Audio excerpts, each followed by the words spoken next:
So if you want to seriously protect your Bitwarden account from hackers in 2026, yeah, this isn't just about having a strong password. You need a few extra security layers working together, and I'll show you exactly how.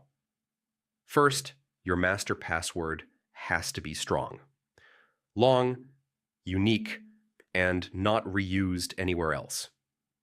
This is the only key to your entire vault, so don't make it weak. Next, turn on two-factor authentication. This means even if someone gets your password, they still can't log in without your second verification code. Now protect the email linked to your Bitwarden account.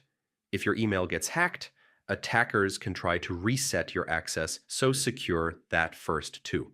Be careful of fake Bitwarden login pages. Always double-check the website address before entering your master password. Phishing is one of the most common attacks. Next, review your active sessions and devices. If you see anything unfamiliar, log it out immediately to prevent unauthorized access. Make sure you're always using the latest version of Bitwarden. Updates often include important security fixes that protect you from new vulnerabilities. Finally, export a secure backup of your vault and store it safely offline. This protects you if anything ever goes wrong with your account. And that's it. If you follow these steps, your Bitwarden account becomes extremely hard to hack. Yeah, no system is perfect, but this gets you very close.